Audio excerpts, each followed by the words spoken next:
Hoy, con la noticia como debe ser. Las opiniones vertidas en este espacio son de exclusiva responsabilidad de sus protagonistas. 7:52 a.m. Amigos y amigas, el ministro de Defensa Nacional, Osvaldo Jarrín, se reunió la semana pasada con el jefe del Comando Sur de Estados Unidos y habló de una cooperación internacional dentro de la doctrina de seguridad. ¿Qué alcance va a tener esta cooperación? Vamos a analizarlo con nuestros invitados. El general Paco Moncayo, ex jefe del Estado Mayor del Ejército, ex comandante general del Ejército, también fue jefe del Comando Conjunto de Fuerzas Armadas, catedrático universitario de Ciencias Internacionales de la Universidad Central, y un largo currículum, un CV de servicio permanente a la comunidad. También desde la ciudad de Guayaquil estamos en contacto con el capitán de navío en servicio pasivo, Byron San Miguel.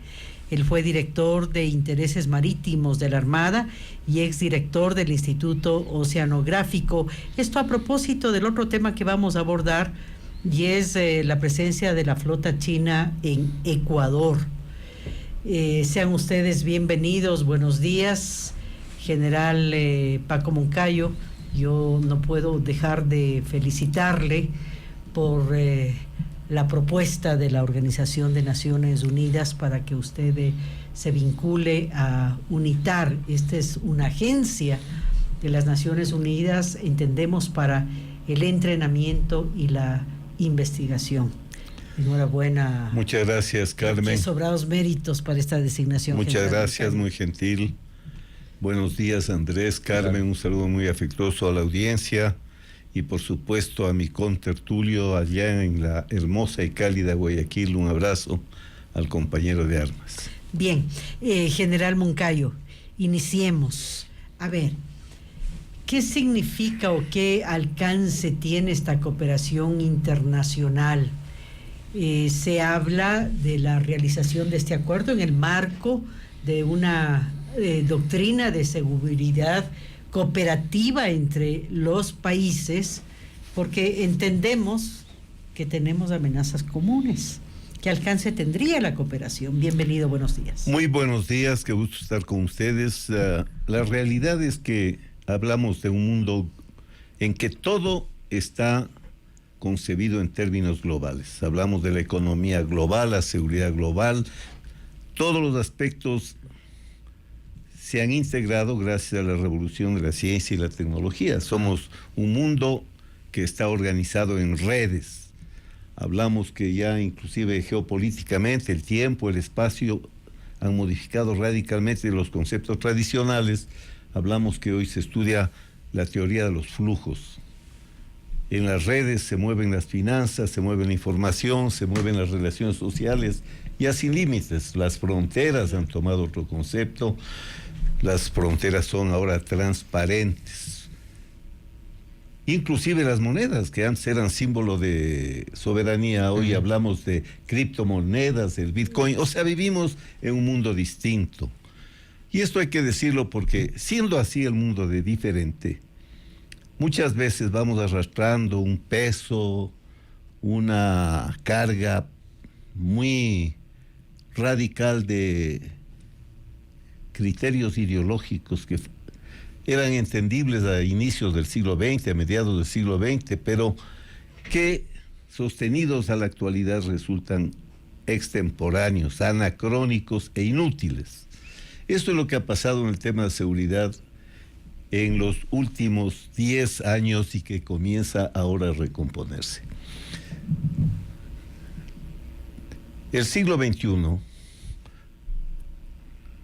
fue un siglo en el que cambiaron radicalmente los problemas, tanto económicos como también los de la relación social y de la seguridad. Entonces las amenazas se volvieron globales. El señor Samper, que fue presidente de la República de Colombia, hablaba de la patología de la globalización.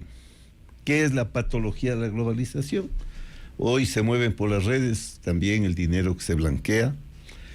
Hoy el negocio de la droga está globalizado, hoy el terrorismo tiene otras herramientas, hoy estamos hablando de ciberterrorismo y de ciberseguridad, estamos en un mundo distinto. Entonces, en un mundo así, creer que uno puede enclaustrarse en sus fronteras por conceptos de imperialismo, de neocolonialismo, es no entender cómo es el mundo actual. Lo que veo es que de una manera más bien tímida en el gobierno del presidente Moreno hemos avanzado en entender que amenazas globales tienen que ser enfrentadas con procesos de seguridad globales. Ahora, se habla de seguridad cooperativa para entender que se respetan las soberanías de cada uno de los partícipes y se tienen programas acordados de seguridad, que es distinto a la seguridad colectiva. Ya. Seguridad colectiva es, por ejemplo, la OTAN o lo que fue el TIAR en el caso de América. Esto entiende usted como defensa colectiva. Si alguien le ataca a uno de los miembros de la OTAN, será como que el ataque es a la OTAN y la respuesta es de la OTAN. Por eso el ministro es explícito y pone énfasis en decir que dentro del concepto de seguridad cooperativa se están estrechando los lazos con los Estados Unidos. Bien, capitán de navío Byron San Miguel, bienvenido, buenos días. En este marco, ¿de qué manera podría beneficiarse el Ecuador y cuáles serían esas líneas gruesas en las que se requeriría fortalecer la cooperación global? Bienvenido, buenos días. Buenos días a todos los radioescuchas y un especial saludo a mi general Paco Moncayo, nuestro héroe de guerra y también exalumno del Colegio Interamericano de Defensa. Con respecto a su pregunta, es vital para nosotros, para Ecuador, un país pequeño, esta cooperación. Nosotros tenemos en el asunto marítimo, que es lo que me corresponde a hablar en este momento, la Convención de los Mares, la Convención. También tenemos la CPPS, que son una alianza entre países del Pacífico Sudeste, como son Colombia, Perú, Ecuador, Chile, con relación a nuestro mar territorial, a la protección y a la vigilancia. Ahora que están las flotas chinas, de que posiblemente vamos a hablar posteriormente, depredando nuestro Pacífico Sudeste, sin meterse todavía a nuestras fronteras marítimas, que es la que nos corresponde como Marina custodiar y vigilar. Pero hay la Convención de las Naciones Unidas sobre este asunto que regula especialmente en muchos aspectos, por ejemplo, nuestro atún, que es una especie transzonal y altamente migratoria, y que estos peces no están viendo fronteras, sino que van de un lado a otro, van emigrando de acuerdo al agua fría y a los nutrientes que se van encontrando. Entonces, la cooperación es muy importante, la que hablaba mi general Paco Moncayo, para nosotros. General Moncayo, hay quienes sostienen que este acercamiento a Estados Unidos no es un acercamiento ingenuo, porque hay un lineamiento o habría un lineamiento político o geopolítico frente a eso, porque no se diría lo mismo si es que Ecuador se acerca a China, digamos. Es decir, hay una intencionalidad política de por medio. Bueno, la geopolítica de América Latina ha cambiado radicalmente también al término de la década. Los alineamientos son diferentes. Hace el 12 de abril en Chile, el señor Pompeo habló sobre la política exterior de los Estados Unidos con relación a América Latina.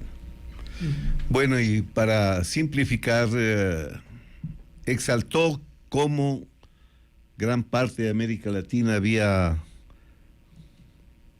corregido esta desviación hacia lo que él llama un socialismo retrógrado que impedía el desarrollo. Exalta las virtudes de Chile, porque dice, miren, desde el año 2000 hasta el 2019, de un 36% de personas con pobreza han llegado a un 9% de personas con pobreza. Y él plantea que esto es fruto del libre comercio, de la apertura del capitalismo, en fin. Lo interesante es que le dedica gran parte del discurso a China y a Rusia. Y para nosotros los ecuatorianos es mucho más interesante porque le pone al Ecuador como un modelo de lo que llama a Ecuador y a Venezuela, ¿no? el uso de capitales de inversiones corrosivas, es la palabra que pone, y se refiere a Coca-Cola Sinclair en particular, y dice en definitiva algo que todos lo sabemos, de eso está en mis libros escritos desde hace tiempos, el interés de China, con una población tan grande, de ir apoderándose de recursos estratégicos para su desarrollo, y eso se puede ver especialmente en África, donde inclusive han comprado grandes extensiones de tierras para poder dar seguridad alimentaria a su población. En fin, en este complejo le pone el señor Pompeo al Ecuador como modelo de todo lo malo que puede pasar cuando usted negocia con China, que yo por supuesto de una manera racional, de una manera técnica digo que no tiene ninguna forma de sostenerse, ¿no? Objetivamente, que la relación con China sea perversa. Entonces dice también que el ingreso de los recursos chinos a Venezuela, al Ecuador, sin condiciones, es lo que le ha dado fuerza al señor Maduro para poder usar esos recursos, para comprar lealtades, para manejar la crisis con recursos que no van a poder después recuperar. También le dedica a Rusia y critica a los que hablan del intervencionismo norteamericano. ¿Qué más intervencionismo? Dice, si están llegando aviones militares a Venezuela. Entonces, este marco de giro al pasado también, ¿no? Porque es un giro al pasado, si usted piensa que va a depender de una o de otra potencia, se corrige con lo que se llama el multilateralismo, ¿no? Que es algo que hoy el señor Trump ataca ferozmente cada día. Porque a un país soberano le interesa tener buenas relaciones con todos, claro. Con China, con Rusia, con Estados Unidos. O sea, no podemos salir de una visión enfocada como la del correísmo, a satanizar a un lado, a satanizar ahora al otro lado. Okay. Al Ecuador le conviene esta apertura para tener una relación democrática con todos los países del mundo. Capitán San Miguel, hace unos días el ex alcalde de Quito, Roque Sevilla, propuso una suerte de cooperación a propósito de la presencia de barcos chinos en la frontera marítima de Ecuador, y al conversar con algún almirante de Fuerzas Armadas en servicio activo, me decía que esa propuesta ya la habían presentado Fuerzas Armadas en antaño, reciente, para lograr la cooperación entre los países, Colombia, Perú, en fin, Ecuador, para de alguna manera proteger, hacer vigilancia, patrullar, porque evidentemente nuestro mar territorial es súper extenso. De forma que, ¿por qué no ha cuajado esto? Es decir, ¿de qué depende para que finalmente se concrete una iniciativa de esas características que parecería que ahorra recursos, nos ayuda en comunicación, en fin, a hacer frente podría ayudar sin duda, creo? Mire, Ecuador adhirió y ratificó el convenio con la Convemar, la Convención de los Mares. Y esa es la ley que regula los espacios marítimos. Nuestro país cumple cabalmente, y la Armada del Ecuador, la vigilancia y la protección de nuestro mar territorial. Nosotros, en la Convemar están definidos los espacios marítimos, es decir, zona económica exclusiva, mar territorial y alta mar. Nosotros, desgraciadamente, no podemos hacer nada en alta mar. Las flotas chinas están fuera de nuestra jurisdicción marítima, es decir, está fuera de nuestro mar territorial y de nuestra zona económica exclusiva, y se encuentran a más de 200 millas de nuestro mar, de nuestra zona de Galápagos, de nuestra zona marítima que custodiamos en Galápagos. Por lo tanto, nosotros ahí no podemos hacer nada como Marina, como Estado, sino solo vigilancia y monitoreo.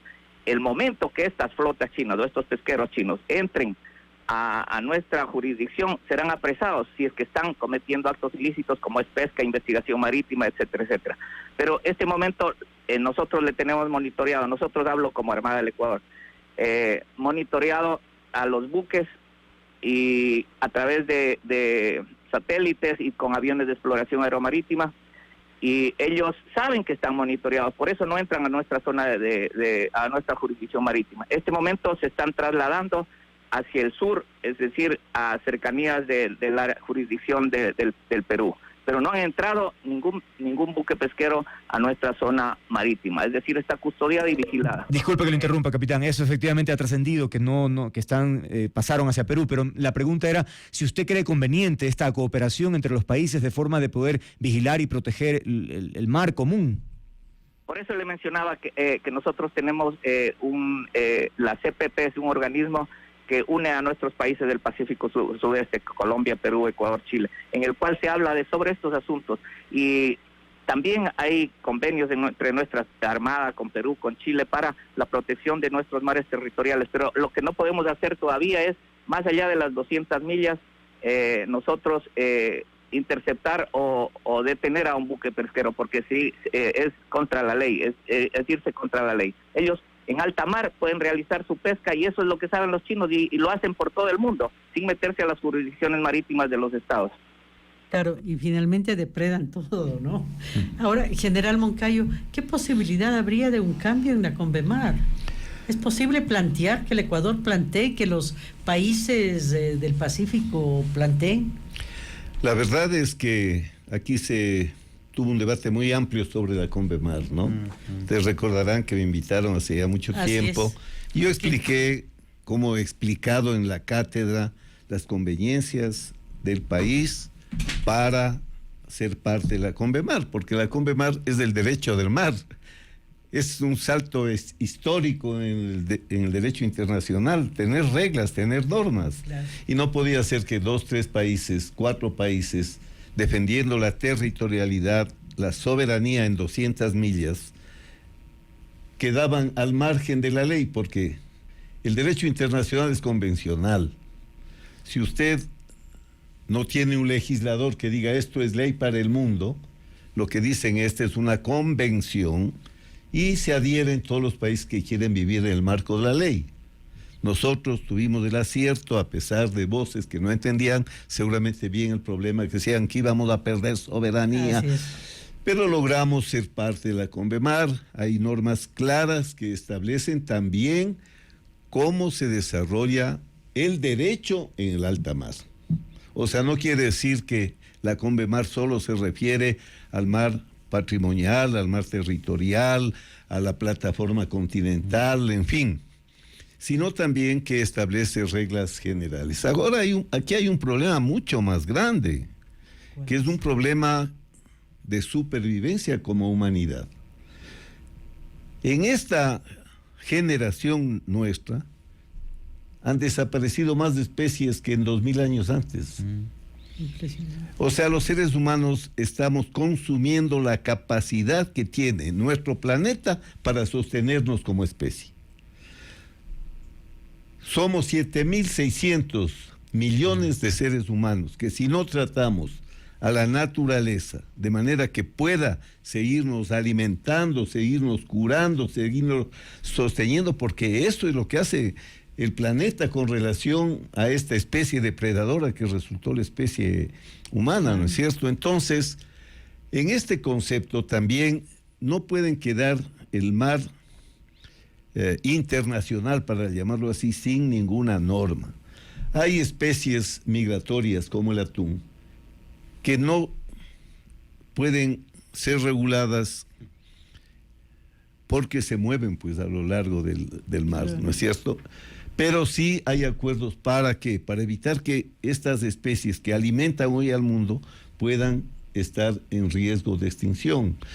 Estos temas son los que se tratan en las Naciones Unidas y hay ahora un marco jurídico, un derecho internacional que permite que se debatan estos temas y eso es la Convemar, ¿no? Entonces, como muy bien se ha explicado, nosotros con nuestra Marina ejercemos soberanía sobre nuestro mar territorial y el mar patrimonial, en el que lo que hay es una soberanía económica.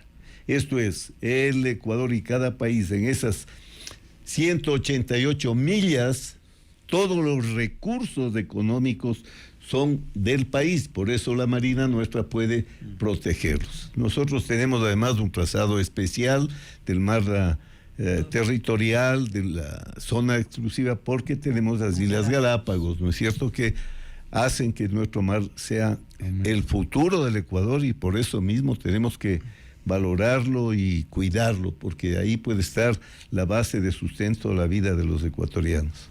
Y recuerdo hasta ahora el mapa que usted trajo y nos explicaba justamente el problema. Capitán de navío San Miguel, la preocupación es cómo repercute en el mar internacional. No se han pasado al mar soberano, ni al mar nuestro, ni a la zona económica, pero cómo repercute en las especies, que cientos de embarcaciones, y hemos visto, caramba, el tamaño de las embarcaciones y las toneladas de especies que ellos capturan. ¿Cómo repercute en nuestro mar, en nuestras especies, en nuestra soberanía alimentaria, capitán de navío? Mire, este momento se encuentran como 248 buques chinos en el Pacífico Sudeste, sin meterse a las zonas marítimas de los países. Están en el alta mar. Y estos buques vienen con todo, vienen buques factorías, donde ahí mismo los procesan la pesca, buques abastecedores de combustible, etcétera, etcétera. Y estos, como sabemos, nuestras especies como el atún no están viendo, aquí es el límite marítimo del Ecuador y aquí me quedo, no, estas son las especies que nosotros llamamos transzonales, es decir, van de una zona a otra del océano, y también se llaman poblaciones de peces altamente migratorios, es decir, van buscando el agua fría, van buscando nutrientes y se van trasladando todo al Pacífico. Entonces los chinos saben, a través de muchos elementos que ellos tienen tecnológicos, por dónde está ese atún, por dónde está la pesca, y van hacia allá y pescan en alta mar, porque los peces van desde nuestra corriente de Humboldt, ¿no es cierto?, que viene y riega nuestras costas, se desvía en el Cabo Pasado y va hacia Galápagos, y después se desvía para otro lado. Entonces ahí van y a través de helicópteros van monitoreando los cardúmenes y pescan en alta mar, sin necesidad de meterse a los países, a las jurisdicciones, y eso depredan, porque vienen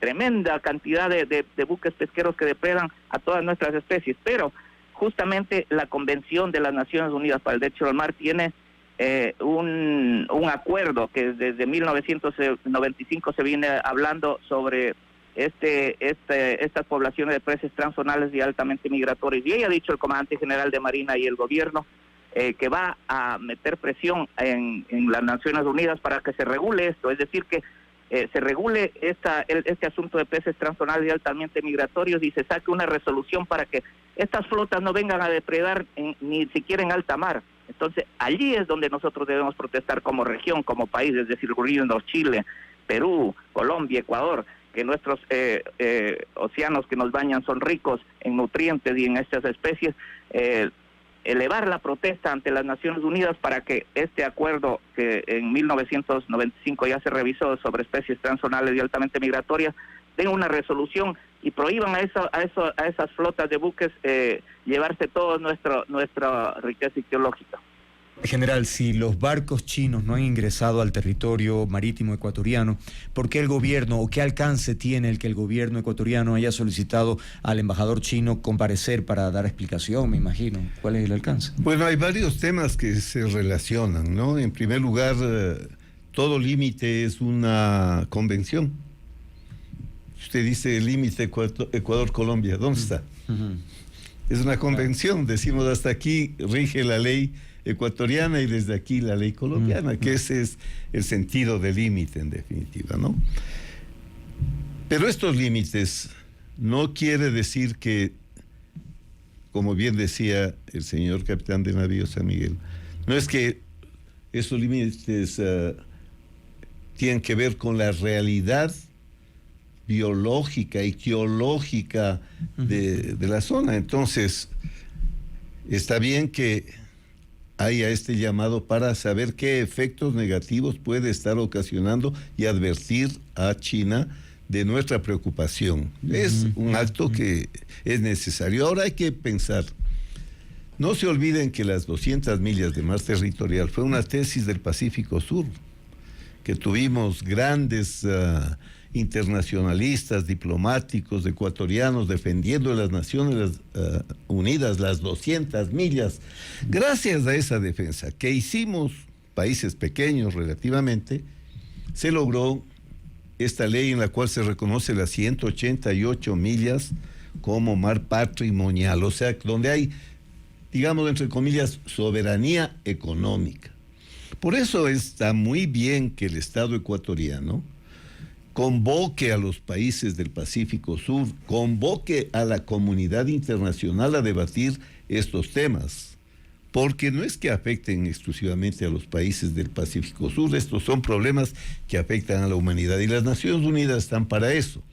Habiendo como ya hay, existiendo como existe un derecho del mar, dentro del marco del derecho internacional del mar, que se llama CONVEMAR, se pueden llevar iniciativas de este tipo que con insistencia, con planteamientos técnicos adecuados, llegan a dar resultados. Vuelvo a decir, el mejor ejemplo de esta lucha territorialista de las 200 millas fue que logramos 12 millas de mar territorial y 188 millas de mar patrimonial, que es lo que interesa, porque lo que interesa del territorio es cómo el territorio sustenta la vida. Así es. Concluimos, Andrés. Efectivamente, capitán. La historia del Ecuador está marcado por episodios muy puntuales que parecerían haber concentrado el interés total de Fuerzas Armadas. Me refiero al conflicto bélico con el Perú, luego en la frontera con Colombia, y podrías tenerse la sensación de haber descuidado un tanto el mar territorial, que es, como se ha dicho aquí, es el futuro o el presente, pero hay que evidentemente protegerlo para las próximas generaciones. ¿Debería haber un impulso especial en este momento para dotar a las fuerzas navales, digamos, de mejor equipamiento para poder hacer el patrullaje, la vigilancia del mar territorial? Mire, le voy a ser sincero. Antes nosotros no teníamos cerradas las fronteras marítimas ni con Perú ni con Colombia, peor con Costa Rica. En el gobierno de Correa se cerró la frontera marítima con Perú, con Colombia y con Costa Rica. Se cerró, quiero decir que se establecieron límites marítimos, es decir, la línea marítima que divide Ecuador con Colombia, Ecuador con Perú, y también que teníamos con Costa Rica con la entrada, con la adhesión a la CONVEMAR. Al cerrarse las fronteras, el presidente Correa dijo, ya no va a haber guerras, ya cerramos las fronteras, no tenemos problemas limítrofes ni con Perú, ni con Colombia, y entonces, ¿se acuerda que en las sabatinas decía, ya no tengo que darle misiles, ni cañones, ya no va a haber guerra, no necesitamos buques de guerra, lo máximo que les puedo dar a la Marina son lanchas guardacostas? Y entonces, en los 10 años, lo que nos dio a la Armada fue esos aviones esos aviones no tripulados, que no sé cómo estarán ahora funcionando, sacó la base de Manta, nos dio solo lanchas guardacostas, costeras, no oceánicas, creo que 2 oceánicas, pero nuestra Armada, como Armada, fue descuidada. Es decir, nuestras corbetas, nuestras misileras, nuestros buques logísticos quedaron en el olvido. Ahora, poco a poco se está rehabilitando las corbetas y ya estamos con 3 corbetas operativas para ejercer nuestro mar territorial. Es decir, ya no hay conflictos entre países, esto entre comillas, porque usted sabe que eso puede pasar cualquier momento, porque el hombre es así, desgraciadamente, y los países ven intereses económicos, etcétera, etcétera. Entonces, nosotros siempre tenemos que estar preparados, y especialmente en el mar, para cuidar nuestra soberanía marítima. Para eso necesitamos buques, aviones, y el gobierno tiene que dar apoyo a la Marina y a las Fuerzas Armadas para proteger nuestro mar territorial y nuestro territorio. Bien. Pero hay que decir otra cosa, ¿no? Que nos hemos enfocado a China, pero hay que entender que por ese mar territorial, ese mar patrimonial, es por donde se mueve el negocio criminal de las drogas. Entonces no es solamente el tema de la relación con China, la pesca, fundamentalmente la inseguridad está vinculada al crimen organizado, al negocio infame de las drogas, y sobre estos son los temas que trataron el jefe del Comando Sur y el ministro de Defensa en su última reunión, que es indispensable que lo hagamos, pues no, ¿quién puede no estar de acuerdo en que hayan estos acuerdos, estos convenios para radares, para aviones, que son indispensables para controlar este amplio mar que tenemos los ecuatorianos, que es un gran recurso geoestratégico y que debemos proteger? Bien, muchas gracias, general Paco Moncayo, y gracias al capitán de navío Byron San Miguel por habernos acompañado esta mañana. 8:22, un paréntesis, y ya venimos, nuestro análisis, las reformas laborales. No se vaya, esto es Noti Hoy.